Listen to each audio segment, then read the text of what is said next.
but I'll tell it to you, Howard. I'm going to make a movie with Meryl Streep, and we're going to take this issue head on. And they're going to wish they weren't alive after I'm done with them. That was movie mogul Harvey Weinstein taking aim at the National Rifle Association. Interesting that this comes from the same movie producer who has made a fortune off of some of the most violent movies of cinema history. Take a look.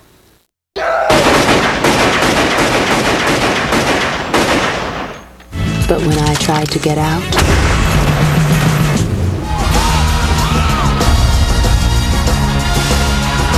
how do you like the bounty hunting business? We return now with our power panel. That's produced by the same man who says to Howard, I don't think we need guns in this country. I hate them. I think the NRA is a disaster. Wow, really? How would we know that exactly? Well, the ignorance of celebrities and apparently producers, too, when it comes to the Second Amendment and law-abiding gun owners knows no bounds. I would say this, though. I'm actually looking forward to him, assuming he's not going to be a hypocrite on this, making movies where everybody drives a Prius, fires Nerf guns at each other, and does a lot of yoga. Those are really Because sad. that's what he's looking to Because, now. listen, I mean, it's not Pulp Fiction, Reservoir Dogs, Awesome. Django Unchained, Kill Bill, Rambo, and now he wants us to believe, as you put it, he's got the moral high ground on guns?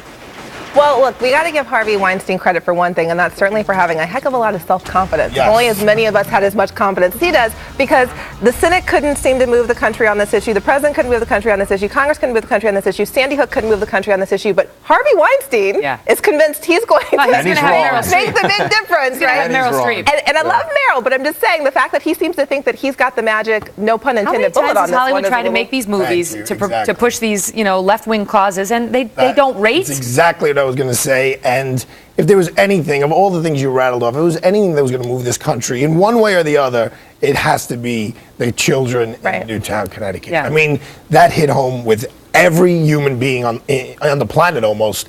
If there was going to be something that was going to move us in one direction or the other massively, the way he's talking about, it's going to be Harvey. Harvey, with great respect to the bazillion dollars, Pulp Fiction is on my top 5. But it's not even about whether he's able to move people. It's about his hypocrisy. How do you go out there and make those films and then try to claim you're so offended by guns? His movies are insanely violent, some of them. In Pulp Fiction, I'm not a guy that's that squeamish, and there are parts of that movie that, quite honestly, I have a hard time watching. For him to pretend now that he hasn't made a lot of money glorifying violence with guns, by the way, is completely ridiculous. It's like the Jim Carrey thing. Remember when Jim Carrey was taking aim at guns, and he was in all these movies with his guns, and then now he wants us to listen to him on the issue. Well, and I think that's a larger issue. Is I don't actually have an issue with someone saying that they want to try to push an agenda. A lot of people do. But I think the hypocrisy is key, and it's another example sometimes of the lack of self-awareness among some of these activist types. I mean, for instance, they get drunk on their own power. I was very critical of the fact that Harvey was one of the people pushing the Polanski petition to defend Roman Polanski, now a child rape. I gotta go. Thank you, panel. We'll be right back.